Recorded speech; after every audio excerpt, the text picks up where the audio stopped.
Este es un mensaje del pastor John MacArthur, traducido y predicado en español para el mundo de habla hispana.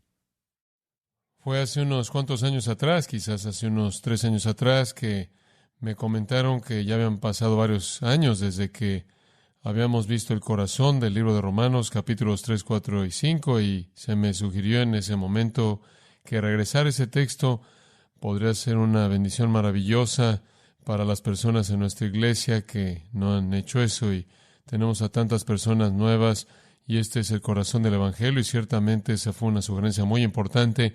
Dadas las otras cosas en las que estábamos involucrados, tomó varios años llegar a esto, pero hemos llegado aquí esta noche con gratitud. Así que abra su Biblia, si es tan amable, en Romanos capítulo 3. Y quiero comenzar a leer en el versículo 9 y básicamente leer hasta el versículo 20. Romanos capítulo 3, versículos 9 al versículo 20. ¿Qué pues? ¿Somos nosotros mejores que ellos? En ninguna manera. Pues ya hemos acusado a judíos y a gentiles que todos están bajo pecado. ¿Cómo está escrito? No hay justo ni aun uno. No hay quien entienda. No hay quien busque a Dios. Todos se desviaron. A una se hicieron inútiles. No hay quien haga lo bueno. No hay ni siquiera uno. Sepulcro abierto es su garganta. Con su lengua engañan. Veneno de áspides hay debajo de sus labios. Su boca está llena de maldición y de amargura. Sus pies se apresuran para derramar sangre. Quebranto y desventura hay en sus caminos, y no conocieron camino de paz. No hay temor de Dios delante de sus ojos. Pero sabemos que todo lo que la ley dice, lo dice a los que están bajo la ley, para que toda boca se cierre y todo el mundo quede bajo el juicio de Dios, ya que por las obras de la ley ningún ser humano será justificado delante de él, porque por medio de la ley es el conocimiento del pecado. Es universalmente verdad que a la gente le gusta verse a sí misma como buena, básicamente. Ese no es el testimonio de la Escritura. El testimonio de la Escritura es que de manera inequívoca la raza humana en su totalidad es mala, como de manera coloquial se nos dice en la actualidad, mala hasta la médula, corrupta hasta la médula. Los hombres viven con la culpabilidad consecuente de su impiedad. No les gusta, no quieren enfrentarla, tratan de eliminarla. Al adaptar un tipo más cómodo de moralidad o al callar su conciencia que clama. Hace algunos años atrás un psicólogo lo dijo de esta manera: uno de los ejercicios más dolorosos y que más energía y tiempo consumen en la experiencia humana es la culpabilidad. Puede arruinar tu día o tu semana o tu vida. Si lo permites, se aparece como una moneda mala cuando haces algo deshonesto, dañino, egoísta, corrupto o raro. No te preocupes que fue el resultado de la ignorancia, torpeza, pereza, falta de consideración, carne débil o pies de arcilla. Lo hiciste mal y la culpabilidad te está matando. Demasiado malo. Pero debes estar seguro de que la agonía que sientes es normal. Recuerda, la culpabilidad es un contaminante. No necesitamos más de él en el mundo. Y con esa última afirmación, el artículo terminó sin una solución para deshacerse de ello. Realmente no nos gusta. Reconocemos que nos gustaría que pudiéramos deshacernos de ella. Pero ¿cuál es el medio para aliviarnos de la culpabilidad? Y más importante que vivir con culpabilidad es vivir con la realidad de juicio divino futuro. La culpabilidad, en un sentido, es aquello que nos imponemos sobre nosotros mismos, y eso ni siquiera se acerca a ser tan mortal como aquello que Dios impondrá sobre nosotros. En este mundo podemos hacer que nuestra vida sea miserable por la culpabilidad, pero Dios hará que nuestra vida en el mundo que sigue sea miserable mediante el juicio. El pecado, entonces, produce una miseria en esta vida y una miseria infinita y eterna en la vida venidera. La gente trata de enfrentar su culpabilidad de muchas maneras: alcohol, drogas, algunas veces suicidio, cualquier tipo de diversión terrenal. Pero al final es muy difícil de evitar porque, según Romanos capítulo 2, todos los seres humanos tienen una ley escrita en sus corazones, la ley de Dios escrita en el corazón de todo pecador. No solo tienen un sentido moral que es parte de ser humano, como los otros sentidos, ver y oír y oler y degustar. Existe este sentido de lo que es correcto y este sentido de lo que está equivocado, que es parte de la raza humana entera. Pero además de que esa ley moral está escrita en nuestros corazones, Romanos capítulo 2 dice que también tenemos un mecanismo llamado la conciencia. Y la conciencia es activada cuando violamos esa ley moral que es escrita en nuestros corazones, que nos acusa y nos acusa. Realmente es un regalo de Dios, la conciencia, porque es un mecanismo mediante el cual Dios nos advierte de que estamos viviendo en violación de su ley, lo cual tiene consecuencias en esta vida, inclusive más consecuencias en la vida venidera. Somos culpables porque somos pecaminosos. Nos sentimos culpables porque debemos sentirnos culpables. Hacemos que la vida sea miserable para nosotros mismos por nuestro pecado, como Séneca lo dijo hace muchos años atrás. Toda persona culpable es su propio ejecutor. Y nos colocamos, por así decirlo, ante el lugar de juicio, la posición de juicio delante de Dios debido a nuestro pecado. Sin embargo, somos dejados a nosotros mismos incapaces de hacer algo para remediar el problema. Y como le acabo de leer, el mundo entero, según el versículo 19, es responsable ante Dios.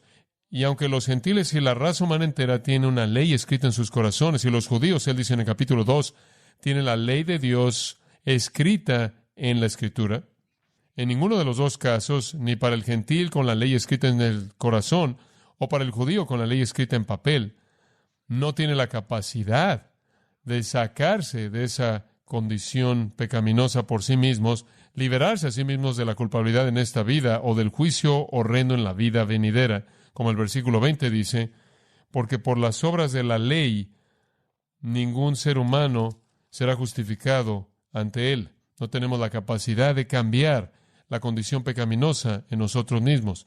No hay manera en la que podamos hacer eso. Ahora, antes de que entremos a capítulo 3, versículo 9, Pablo ya ha estado tratando con la culpabilidad de todos los hombres. Él nos ha dicho este punto. Si usted estudió la primera sección en el libro de Romanos, usted estaría plenamente consciente de que todos los hombres son inmorales. Todos los hombres son inmorales, todos los hombres son pecaminosos, todos los hombres son culpables, culpabilidad legítima por su pecado, sienten el peso de esa culpabilidad y están bajo el juicio de Dios. Algunos pecadores culpables son más morales que otros. Algunos son más religiosos que otros. Hay gentiles paganos y hay judíos religiosos. Desde el punto de vista de moralidad y religión, diríamos que los judíos que siguen las prescripciones del Antiguo Testamento son más religiosos y más morales que los paganos externamente abiertos, pero no tienen más capacidad que esos paganos para arreglarse a sí mismos. No tienen más poder, no tienen más capacidad de aliviarse a sí mismos de la culpabilidad del pecado mediante algún esfuerzo propio para escapar del juicio eterno. Esta es la verdad medular del Evangelio cristiano. Por cuanto todos pecaron y están destituidos de la gloria de Dios, nadie escapa. Ahora, cuando Pablo llega al capítulo 3, versículo 9, él presenta su argumento final acerca de la pecaminosidad de toda la humanidad. Y es un argumento clásico presuposicional. Él podría haber dicho que el pecado es una realidad porque la muerte es una realidad, y ese es un argumento válido. La paga del pecado es muerte, y toda persona muere. Por lo tanto, toda persona es un pecador.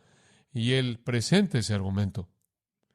Él puede hablar desde el punto de vista de juicios pasados por parte de Dios, como Dios ahogando al mundo entero, un juicio masivo, incalculable. De hecho, mencioné esto en la conferencia de pastores y alguien me dio un pequeño correo electrónico de alguien que dijo que yo había dicho que entre 10 a 100 millones, no tenemos idea. Alguien quería corregirme y decir que por lo menos fueron 6,000 millones de personas que murieron en el diluvio. Tengo que investigar quizás en el futuro si en el cielo nos importa hablar de asuntos de juicio, lo cual es poco probable. Pero el mundo está bajo este tipo de pecaminosidad masiva. Usted podría hablar desde el punto de vista de la historia y del juicio, podría hablar desde el punto de vista de la muerte que viene a todos los hombres, pero el argumento más fuerte y más grande para la pecaminosidad del hombre es la Escritura. La Escritura, la palabra de Dios, que es lo que Dios tiene que decir. Y eso es precisamente lo que usted tiene en los versículos 9 y en adelante. Usted observará en su Biblia que hay un cambio de formato cuando usted llega al versículo 10.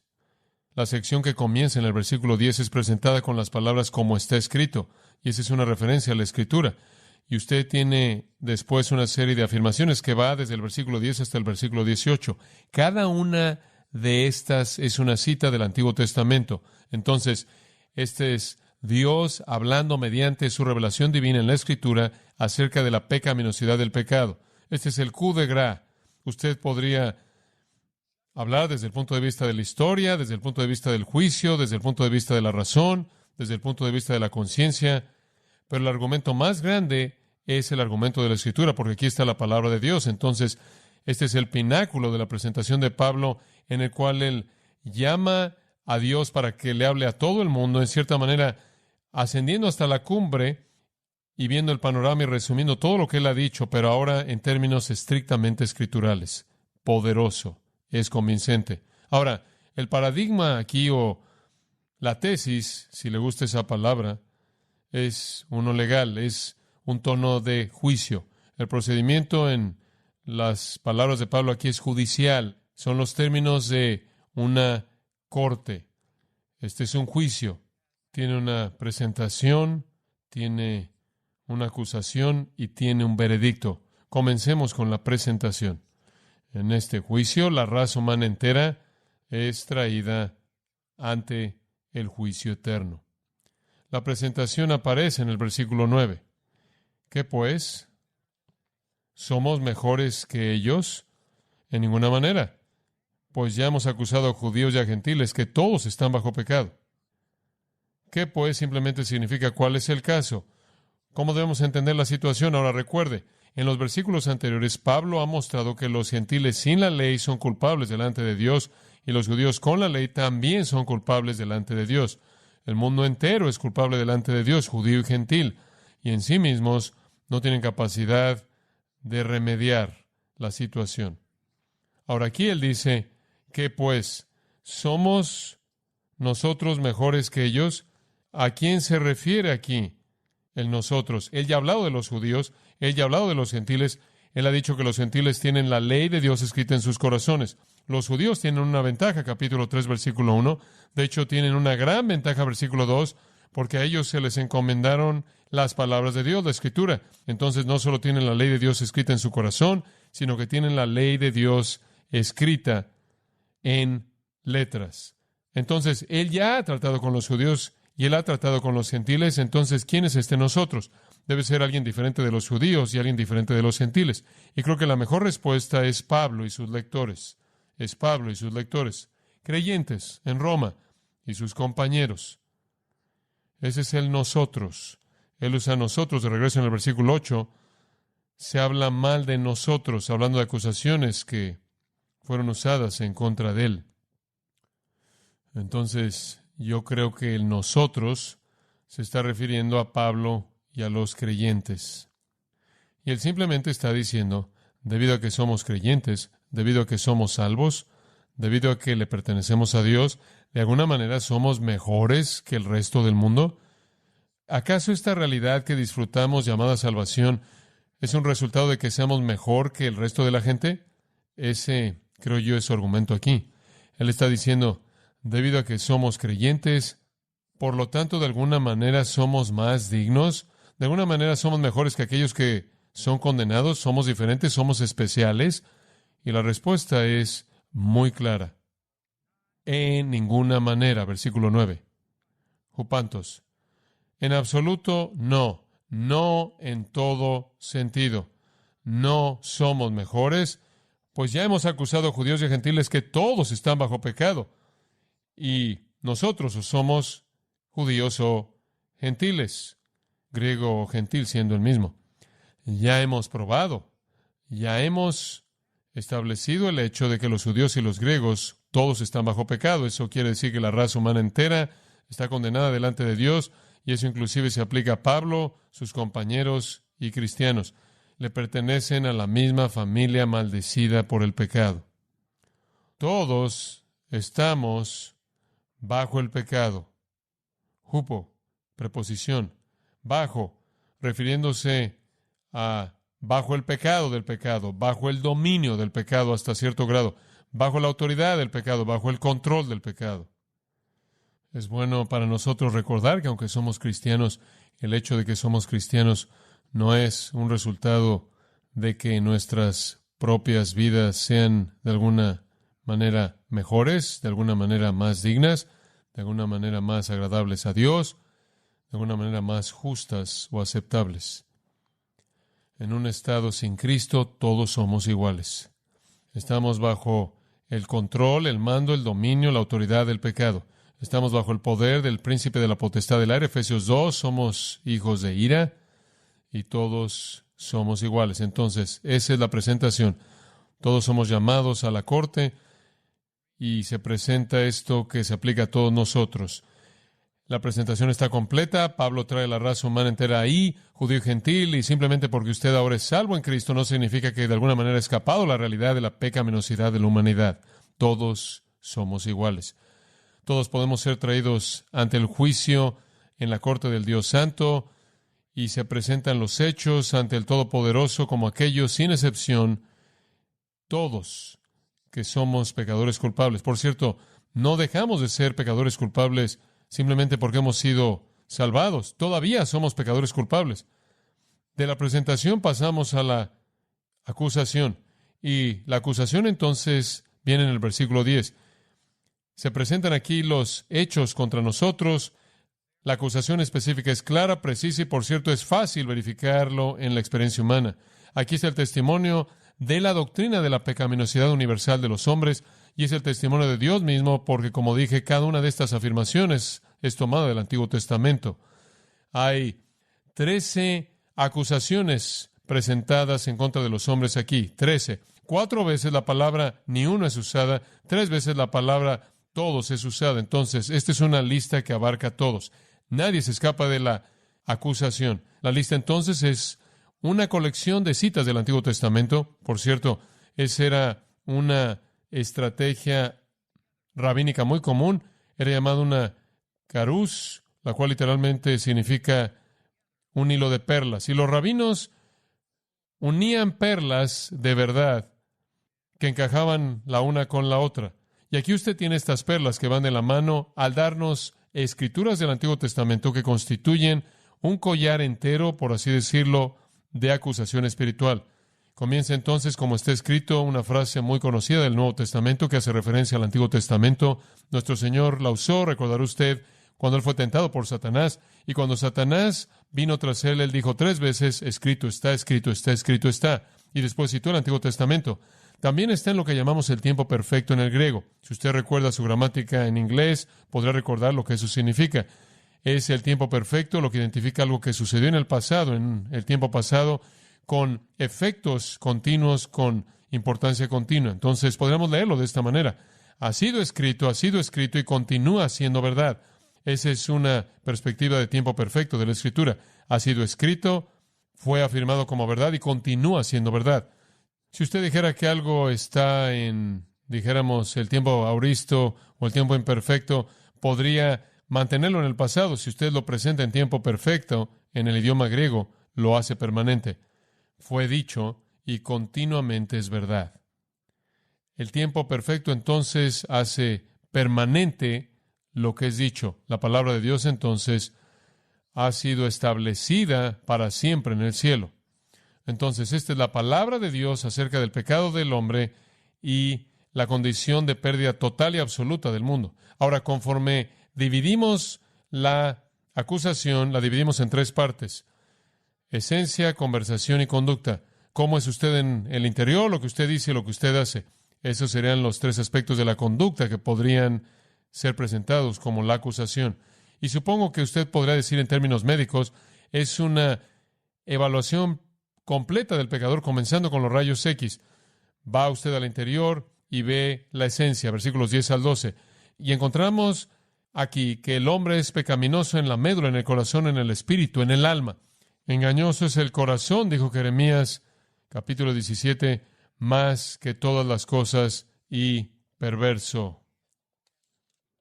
Entonces usted tiene aquí una serie de afirmaciones negativas describiendo la esencia, la naturaleza de todos los hombres. Usted se va a conocer a sí mismo aquí. Primero en el versículo 10, no hay justo ni aun uno. Tomado del Salmo 14, no hay justo ni aun uno. Justicia simplemente significa correcto, justo, bueno. La justicia también podría añadir, simplemente como comentario al margen, es el tema en muchas maneras del libro entero de Romanos. La palabra aparece en una u otra forma por lo menos 30 veces.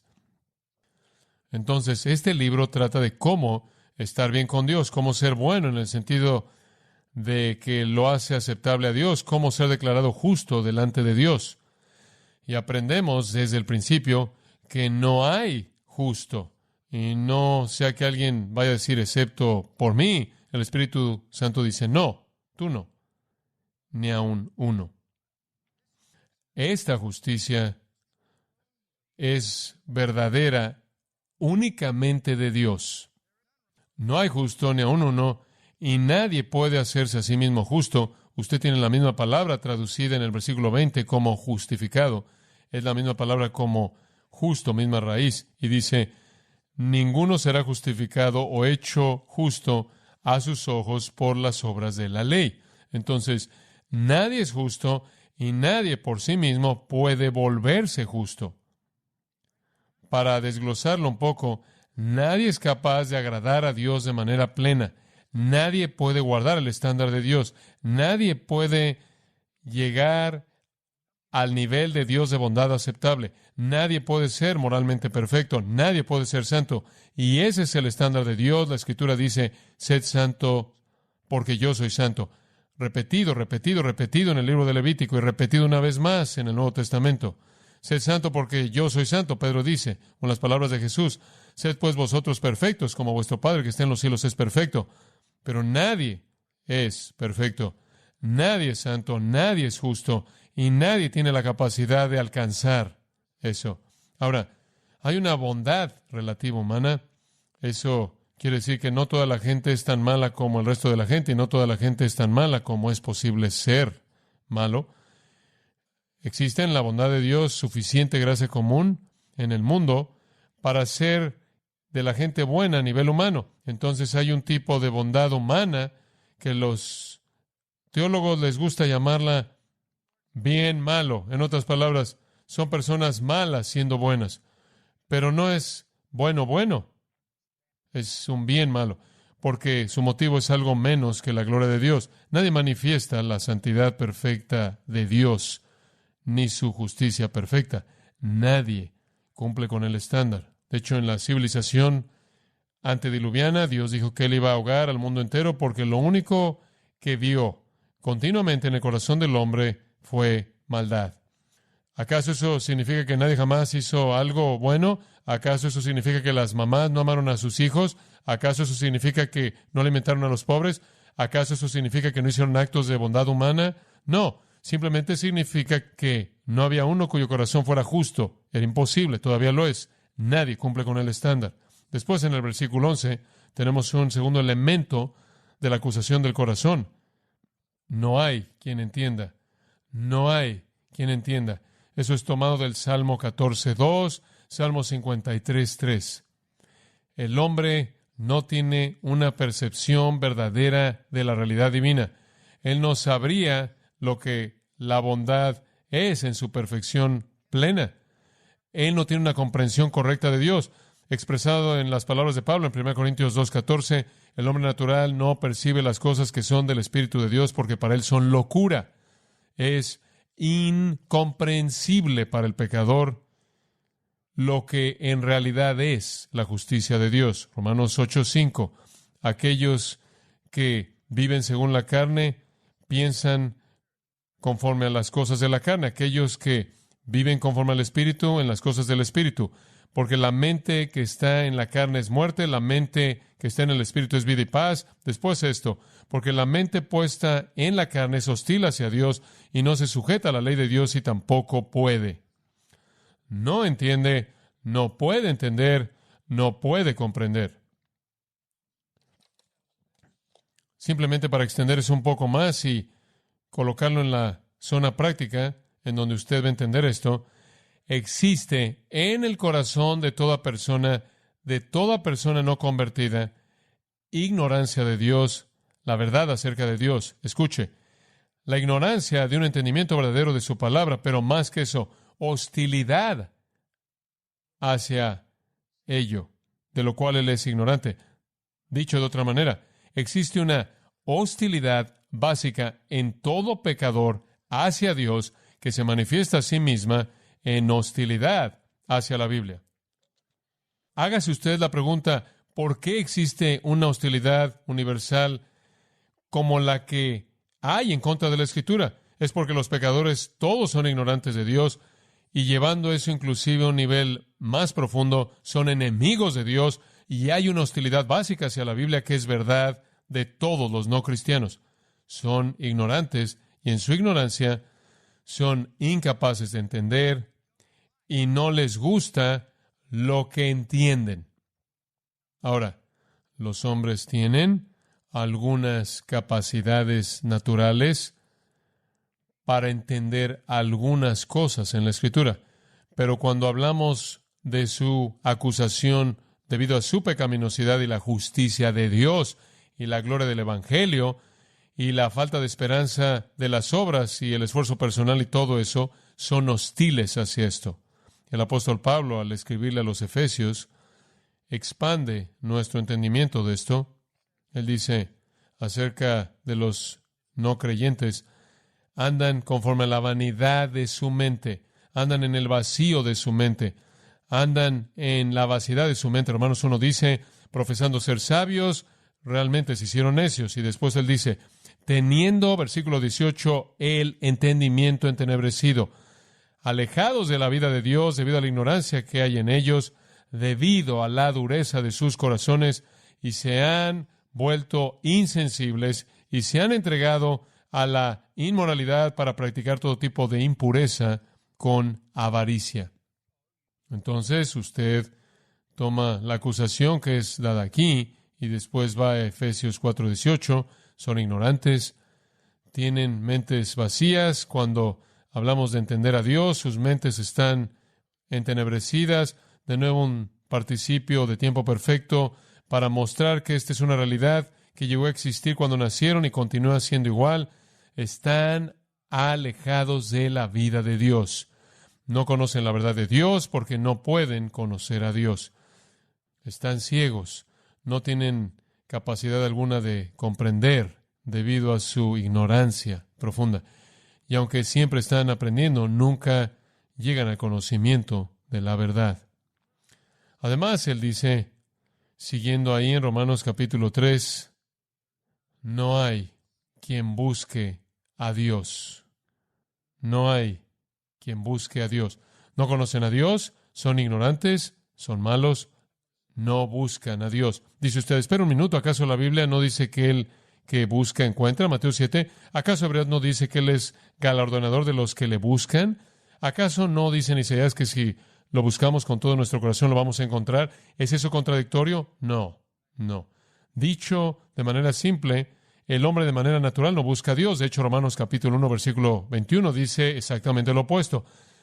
Pues habiendo conocido a Dios, no le glorificaron como a Dios ni le dieron gracias, sino que se envanecieron en sus razonamientos y su necio corazón fue entenebrecido. Profesando ser sabios, se hicieron necios y convirtieron la gloria del Dios incorruptible en imagen de hombre corruptible, de aves, de cuadrúpedos y de reptiles, y Dios los entregó a la sexualidad perversa, homosexualidad y una mente reprobada. Entonces, lo que conocían de Dios, no un conocimiento salvador, sino lo que les era perceptible mediante la creación del poder de Dios, lo que era perceptible para ellos por la ley escrita en sus corazones, la moralidad de Dios fue el límite de ello. Y cuando vieron el poder de Dios y la moralidad de Dios, huyeron de ellos. Esa es la historia de la humanidad. El único momento en el que el pecador llega a buscar a Dios es cuando Dios primero busca al pecador. Juan 6 dice, ninguno puede venir a mí si el Padre que me envió no le trajere. Pero esa realidad no es el concepto que aquí está siendo expresado. Cuando dice aquí, no hay quien busque a Dios, realmente no está hablando de un tipo de búsqueda de salvación. Ese no es el punto. Significa que El centro de nuestra vida no es Dios. Eso es lo que está diciendo. Nadie está viendo la vida, por así decirlo, para honrar a Dios, para glorificar a Dios, para hacer que Dios sea el enfoque de su vida. Nadie realmente desea la manifestación completa de la gloria de Dios y todas sus perfecciones maravillosas como el objetivo dominante de su vida. Nadie de manera natural adora a Dios, anhela que su majestad soberana sea mostrada. Nadie de manera natural quiere alimentarse de su verdad, vivir en su presencia, obedecer sus mandamientos, orarle a Él, confiar en Él para todo y declarar su alabanza. Eso es lo que está diciendo. Lo opuesto del Salmo 16, 8 y 9, en donde David dice: a Jehová he puesto siempre delante de mí. Esa es la perspectiva del santo, esa es la perspectiva del creyente, que busca a Dios en todo, no solo en un sentido salvador, sino que busca el honor de Dios, la gloria de Dios, la alabanza de Dios. Así no es como los hombres viven. Son sus propios dioses. Y si es necesario, inventan dioses a partir de su propia mente, ayudados por los demonios. Pero de manera natural no colocan a Dios en el centro de sus vidas. Inclusive la gente religiosa es un Dios de su propio invento, no el Dios vivo y verdadero. Entonces, esta es una condición desesperada. No hay justo, no hay quien entienda. Sus mentes están oscurecidas, entenebrecidas, vacías, y no hay ni uno que se enfoque en Dios, que busca el honor y la gloria de Dios en toda la vida. El versículo 12 entonces regresa al Salmo 14 y recoge algo del versículo 3. Todos se desviaron. O dicho de otra manera, todos se han salido del camino o de la vereda, sin excepciones. Todos se han desviado. Todos se han desviado del camino, cegados por el pecado a la verdad, sin interés en particular en la gloria de Dios. Todos se han desviado por sus concupiscencias y deseos, se han salido del camino de la verdad, se han salido del camino de la salvación. Literalmente, se han desviado. Ek klino. Eso es exactamente lo que significa. Han huido, por así decirlo. Es usado de huir de animales salvajes. En un uso, en el griego clásico, el verbo fue usado por Polibio para un grupo de soldados que dieron la vuelta y huyeron en confusión en medio de la batalla, desertores. La raza humana entera desertó del camino de Dios. La raza humana entera ha desertado del camino de la verdad. Isaías 53:6 dice: nos hemos descarriado y cada cual se fue por su camino. Hay más. Regrese de nuevo a la siguiente afirmación en el versículo 12. A una se hicieron inútiles. Juntos, colectivamente, sin excepciones. Inútiles. El equivalente hebreo de esta palabra es usada de leche que se ha agriado. ¿Qué hace usted con eso? La tira. La raza humana está echada a perder. La raza humana no puede servir su función. La raza humana está echada a perder y corrupta y no sirve para nada más que para ser tirada. Como sal sin sabor o fruta echada a perder o leche que se ha echado a perder. No tienen más valor, no sirven para nada. Homero usa esta palabra en la Odisea para referirse a la risa sin sentido de un torpe. Y por cierto, el Salmo 14:3 añade que el hombre es sucio. O la lectura al margen: apesta, está podrido, listo para ser desechado. Y esto es una antropología bastante interesante, ¿no es cierto? Dudo que esto es lo que les dicen en su clase de antropología en UCLA acerca de cuán maravilloso es el hombre y cuán noble es el hombre y cómo él ha ascendido a lo largo de las cadenas de la evolución para llegar al ápice, cuando la realidad del asunto es que él, por definición, es vil, escrita por Dios mismo. Versículo 12 de nuevo: no hay quien haga lo bueno, igual que el versículo 10. No hay justo, ni aun uno. Esta es otra manera de decirlo. No hay quien haga lo bueno, no hay ni siquiera uno. Y la palabra para bueno aquí, esto por cierto es tomado del Salmo 53:3, esta sección entera se mueve entre el Salmo 53 y el Salmo 14. La palabra tiene que ver con bondad moral. Esta es la sexta acusación aquí, condenando quién es el hombre. Él no hace nada que sea bueno de manera genuina. Algo de la naturaleza del hombre. Aquí está su antropología bíblica. El hombre es malo, ignorante, rebelde, se ha desviado, es inútil. Y podríamos apilar algunos adjetivos que lo podría hacer inclusive peor. Corrupto hasta la médula misma. Y recuerde, esto es universal. Esto es verdad de los judíos y los gentiles. Esto es verdad inclusive de los creyentes. Entonces, la naturaleza es definida. En segundo lugar, la conversación. De la abundancia del corazón, ¿qué sucede? Habla la boca, entonces podemos aprender mucho del corazón al escuchar la boca. Y aquí, en los versículos 13 y 14, Pablo cita del Salmo 5:9, Salmo 140, versículo 3, Salmo 10, versículo 7, y aquí él ahora está preocupado por la boca. Por cierto, Santiago 3 al 10 habla de que la boca es como un incendio de fuego esparciendo corrupción por todos lados. Proverbios 10:32 dice que la boca del impío habla perversidades. Proverbios 15:2, la boca de los necios derrama necedad. La boca de los impíos, versículo 28, derrama malas cosas. Entonces Pablo presenta la conversación del hombre, la cual es tan reveladora de su naturaleza, su esencia. Su naturaleza puede estar cerrada hasta que él abre su boca. No toma mucho tiempo. Versículo 13, sepulcro abierto es su garganta. Esto es del Salmo 5:9. Sepulcro abierto es una tumba abierta. Eso, francamente, es lo que llamaríamos un retrato horrendo. Nada es más abominable en el mundo antiguo que una tumba abierta que apesta, un cuerpo que está en estado de descomposición, despidiendo su olor insoportable y terrible. Y aquí no estamos hablando de mal aliento. Aquí estamos hablando de algo mucho más profundo que eso. La tumba está abierta y, de nuevo, es un participio perfecto y se queda abierta. Lo que sale del interior de la boca es la misma realidad putrefacta, corrupta, que acaba de ser descrita como la esencia, la naturaleza.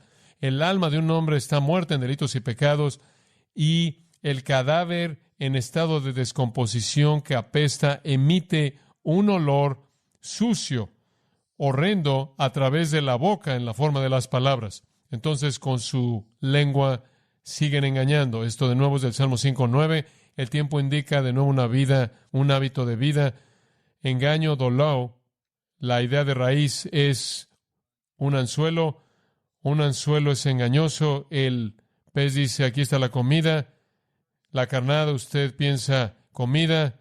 El pez, usted engaña al pez. Eso es dolío. Salmo 36:3, las palabras de su boca son iniquidad y engaño. Salmo 52:2, como una navaja afilada es la boca, operando de manera engañosa. Siempre me acuerdo de la historia de una mujer, lo leí en el LA Times hace unos años atrás, que estaba enojada en contra de un hombre y ella permitió que se le acercara y ella tenía una navaja entre sus dientes y le cortó los labios a él. Él fue llevado de emergencia al hospital. Salmo 57:4 dice, sus dientes son lanzas y flechas. Lea Jeremías 9, lea Isaías 59. El Antiguo Testamento está cargado de afirmaciones acerca de la corrupción de la boca. E Isaías lo reconoció, ¿no es cierto? En Isaías 6, cuando él estaba sintiendo el peso de su pecado, él dijo, soy hombre de labios inmundos, que habito en medio de pueblo de labios inmundos. No solo es algo que está sucio, es mortal. Versículo 13 al final, veneno de áspides está debajo de sus labios. Esto es del Salmo 140, versículo 3. Este tipo de palabras que salen de la corrupción del corazón entre los labios, que es tan vil y tan sucio y tan corrupto, también es destructiva. Tiene un veneno. Y hay una analogía que se hace aquí con una serpiente. Los colmillos de una serpiente mortal normalmente están doblados hacia atrás. Están doblados hacia atrás en la quijada superior, pero cuando abre su cabeza, bajan de tal manera que el veneno de áspides está guardado debajo de sus labios hasta que están listas para atacar. Y entonces esos colmillos se abren y caen, y cuando la serpiente muerde, los colmillos presionan, un compartimento de veneno mortal que está escondido debajo de sus labios, inyectando veneno a través de ellos, como una jeringa en la víctima. Las palabras son mortales. Hay muchas batallas que empiezan por palabras en su casa y más allá de eso. Inclusive guerras entre naciones han iniciado por lo que fue dicho. Mortales. Dice después, continuamos viendo la boca, versículo 14, cuya boca está llena de maldición y amargura, tomada del Salmo 10:7. Maldición y amargura. Maldición literalmente es algo malo que se dice en contra de alguien. Hablar mal de alguien. Amargura, picría, impiedad extrema que resulta en palabras viles en contra de Dios y los hombres. Lo único que tiene que hacer es escuchar las palabras del mundo. Malas, amargas, enojadas, maldiciones, sucias, blasfemas, soberbias, lujuria, violentas, mentiras, engañosas, destructivas. Y la tumba abierta simplemente libera el hedor del corazón corrupto. Bueno, eso lleva a la conducta en la acusación. La conducta en los versículos 15 en adelante. Ahora sabemos cómo es la esencia, cómo es la conversación en esta condenación universal. Y obviamente la conducta viene después, versículo 15. Sus pies se apresuran para derramar sangre. Tomado de Isaías 59:7. Los hombres son homicidas, son asesinos desde el canibalismo hasta el crimen. Simplemente es parte de la vida que los hombres se masacran los unos a los otros. No necesito darle la historia de eso. Usted la conoce, usted la ve. Aquí estamos supuestamente viviendo en este siglo XXI avanzado y simplemente hay matanza por todo el mundo en un volumen más grande que jamás se ha llevado a cabo debido a que el armamento es mucho mayor. Hay guerras entre tribus en el continente africano que literalmente resultan en genocidio conforme millones de personas mueren. No conocido de manera personal por las personas que los matan. Esto es verdad del hombre. Él es por naturaleza un asesino porque está siguiendo a su padre el diablo, de quien Jesús dijo que era homicida desde el principio. La historia del homicidio, matanza a lo largo de la historia de la vida del hombre es bien conocida por nosotros. Chiang Hsien-chung, 1643 a 1648. Un líder de un grupo en una provincia china, ahí en Sichuan, se estima haber matado a 40 millones de personas, simplemente como comentario al margen. Y así es la historia del hombre. Versículo 16, quebranto y desventura hay en sus caminos. Destrucción, suntrima, literalmente despedazar. Crueldad, miseria, significa sufrimiento, aflicción. Es una palabra que es semejante a la palabra miserable. El sentido abstracto de esa palabra es miseria, pero realmente significa sufrimiento real, doloroso, físico. Los hombres dejan un rastro de destrucción y un rastro de miseria física conforme avanzan a lo largo de la historia. Violencia, sangre derramada. La devastación caracteriza toda la historia humana. Y el versículo 17, finalmente, y no conocieron camino de paz. No somos muy buenos en eso, ¿verdad? La humanidad no es muy buena en llegar a la paz final, ¿verdad? Jeremías lo dijo de esta manera. Dicen paz, paz, y no hay paz. No hay paz para el impío. La violencia ha tomado la paz. El hombre no puede alcanzar la paz. Sean peleas en relaciones personales, odio, discusiones, argumentos, enemistades, crímenes, revoluciones, guerras masivas, genocidio. Esto es característico del hombre. No conoce la paz. Roberto Aldán escribió, los animales más salvajes no destruyen a tantos de su propia especie para satisfacer su hambre como el hombre destruye a otro hombre para saciar su ambición, su venganza, su avaricia.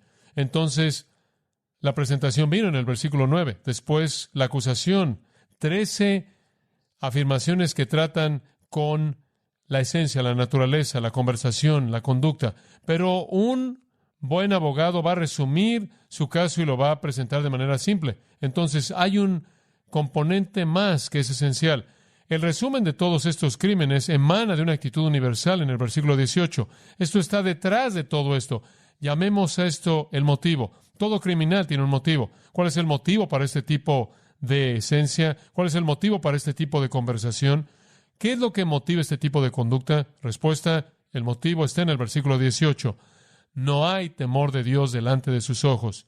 No hay temor de Dios delante de sus ojos. Este es un punto clave. La transgresión del impío dice dentro de su corazón, no hay temor de Dios delante de sus ojos. Ese es el Salmo 36:1.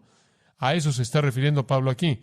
La transgresión del impío, dice ese Salmo, habla en el corazón. No hay temor de Dios delante de sus ojos. ¿Por qué es que los hombres viven así? ¿Por qué actúan así? ¿Por qué hablan así? ¿Por qué piensan así?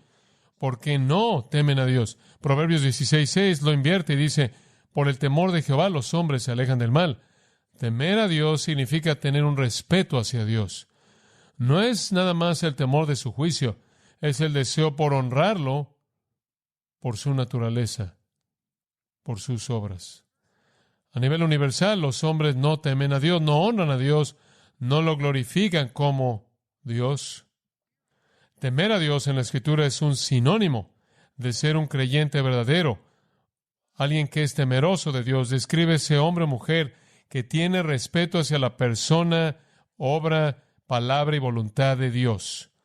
No es la idea de huir o pánico o terror, sino respeto reverencial, un sentido de asombro.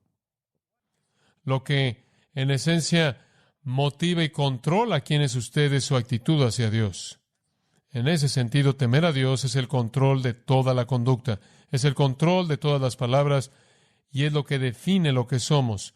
Cuando usted acepta a Dios como Dios y usted llega a adorar a Dios y desea obedecer a Dios y darle el honor que Él merece, es debido a que su esencia, su naturaleza ha sido cambiada y ahora usted tiene un nuevo motivo y afecta a sus palabras y afecta a su conducta.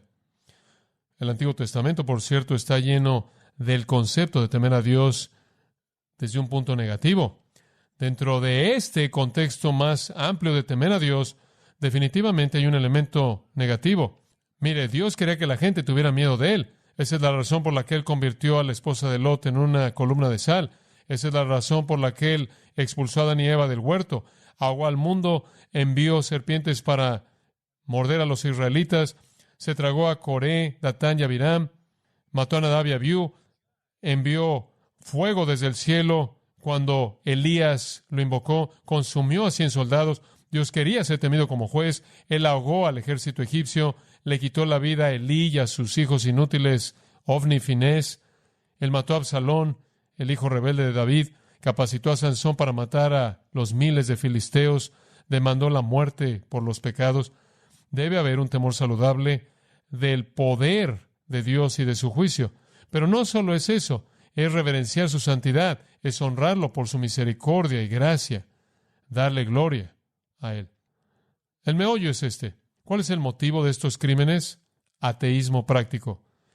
En la raíz del problema de pecado del hombre y su injusticia es un ateísmo práctico porque él no teme a Dios.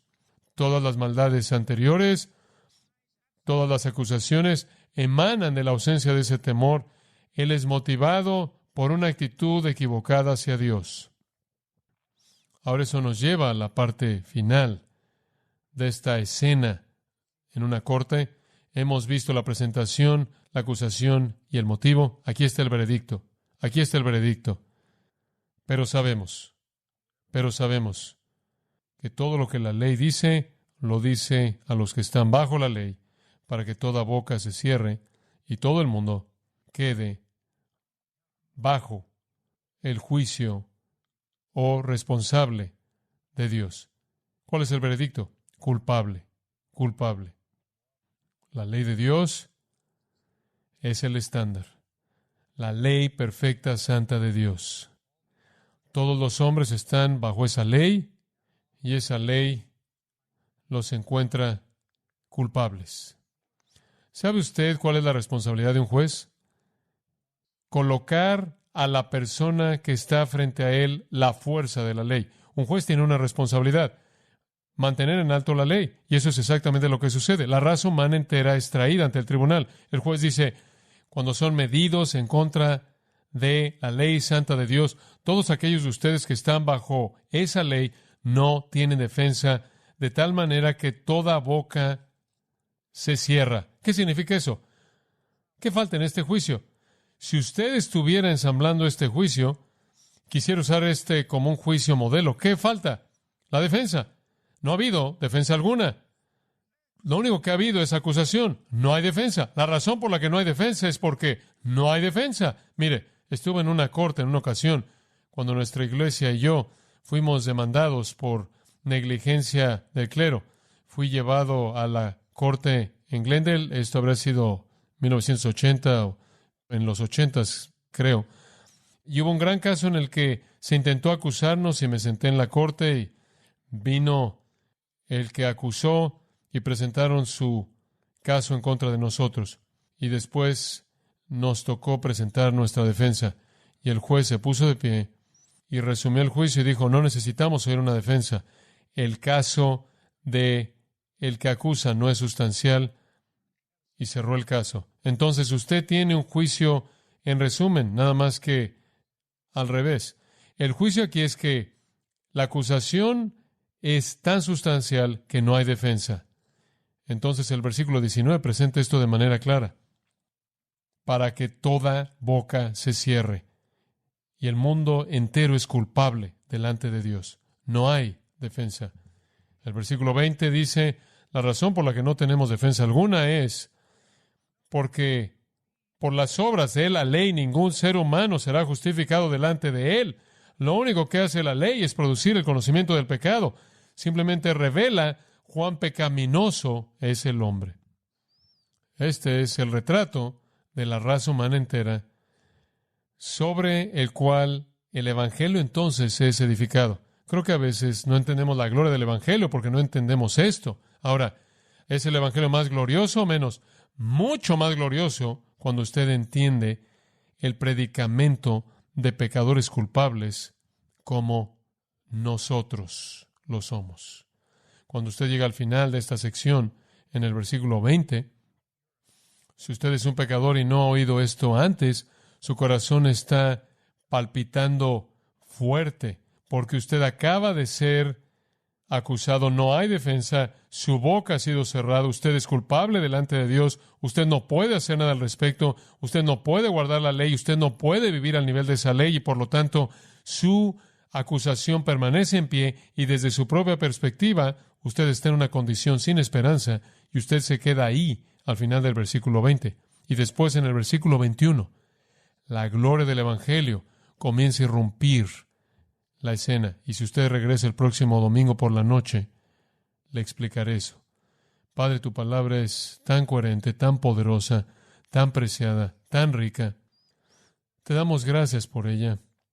Entendemos la condición miserable que ha sido descrita como nuestra condición miserable. Esta es una descripción no de alguien más, sino de nosotros, no de paganos o simplemente los judíos, sino de nosotros. Es una descripción de todos antes de la salvación. Es una condición desastrosa en la que los pecadores viven. Y en esta condición llevan culpabilidad terrible en esta vida. Culpabilidad que roba su gozo, que los hace estar vacíos, sin esperanza, estar temerosos, ansiosos, y no encuentran remedio dentro de sí mismos. Es en esta condición horrible que el pecador se vuelve lo suficientemente desesperado como para buscar un remedio fuera de sí mismo, más allá de él, y por tu gracia es atraído a la gloria del perdón provista en Cristo. Te agradecemos, Señor, porque hemos experimentado eso. Te damos gracias por los testimonios que oímos en esta noche de la transformación en la vida de pecadores culpables, para que sean santos, gozosos, benditos, Gracias, Señor, por ese gran milagro y por tu palabra que lo presenta de manera tan clara. Que siempre recordemos, conforme compartimos el Evangelio, que hay muchas personas que no pueden entender la gracia porque no entienden la ley, que no pueden entender el perdón porque no entienden la culpabilidad, que no pueden entender el gozo del cielo porque no entienden el horror del infierno.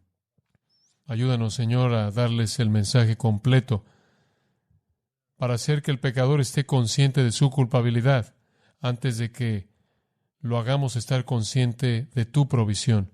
Nos gloriamos en el Evangelio, nos regocijamos en él, te agradecemos. Sabemos que somos salvos no por algo que hemos hecho, sino por tu gracia.